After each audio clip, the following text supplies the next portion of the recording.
So technically, panic doesn't kill your server, or does it? So calling panic kills your program. If I do function main and then call panic, oh no, go run main.go, we see our panic message and the program exits. However, things are a bit different in an HTTP handler. I'll go ahead and create a mux using HTTP new serve mux, and then I'll add a route, handle func, we'll have a function with a response writer, and then a request pointer. We'll just do write, byte, and then here I am.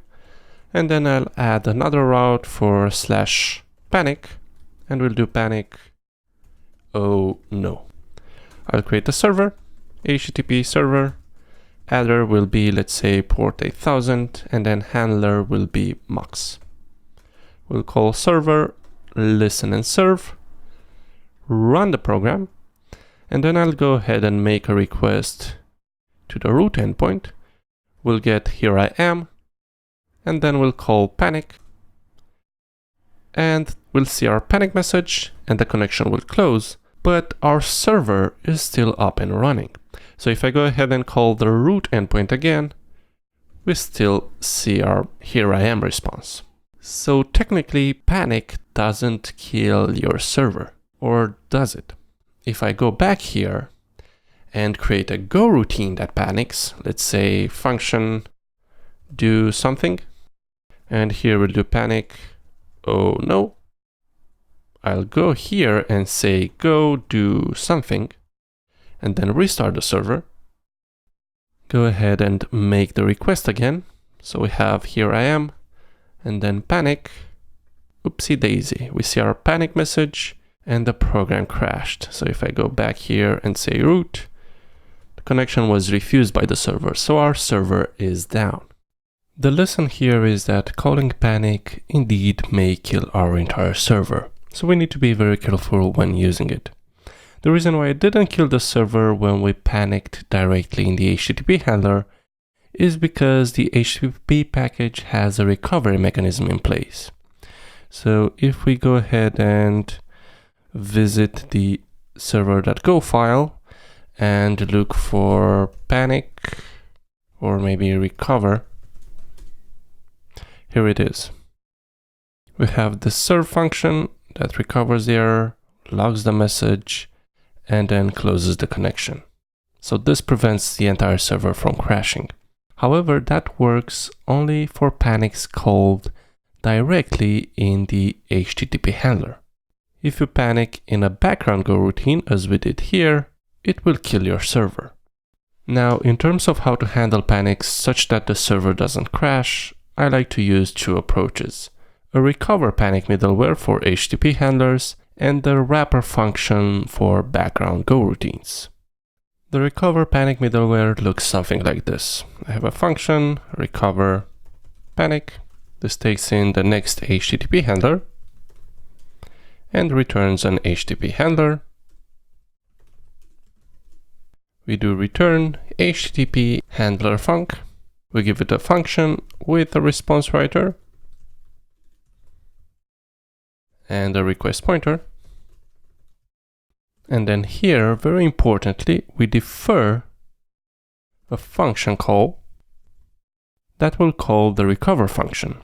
We'll do if error recover, and error is not null. The first thing we're going to do is log the error. So we'll do log printf recovered error, and then I'll do %+v because the value can be anything, and pass it the error. So whatever we pass to panic will be logged here. And then we'll do header set connection close, and this will tell Go to close the connection after sending the response. And then we'll do write header HTTP status internal server error. And finally, we'll do next serve HTTP and pass it the response writer and the request. And that's the recoverPanic middleware. To use it, we'll simply grab it, go here and wrap the servmux within it. To test it out, I'll remove this go here, such that the panic runs in the same go routine with the handler. Restart the server, go ahead and make the request. We have 500 internal server error, and the panic is logged. And of course, the server is still up and running. Now the wrapper for background goroutines looks something like this. I have a function called background that receives another function of type function. And in here I do go func and then call it. So this will make it so that the function runs in a separate goroutine. And here, just as before, we have a defer function that recovers the error, logs it, let's say background error, and we no longer have access to the request or response, so we can remove these. And finally, we call whatever function we receive. So this background function won't affect the HTTP response in any way. It will simply log the recover background error message and prevent our server from crashing. To demonstrate how it works, one more time, we'll have the server crash by doing go do something. Let's restart this. Go here, /panic. We have a 200 response, but the server is now down. So if I go here, connection was refused by the server. But if we go ahead and wrap this within a background call, so we'll do background, pass it a function, which we'll call do something. This will still run in a separate goroutine, but any panics executed here will be recovered. So if I restart this, go and make a request to panic, we see the log message and the server is still up and running. So if I go to the root, the server is still working. And that's how I handle panics in my Golang projects. For HTTP handlers, I just use a recoverPanic middleware that recovers the error, prints it out, and returns a 500 response. And then for any background goroutines I need to run, I have this background function that wraps whatever I want to run in a separate goroutine.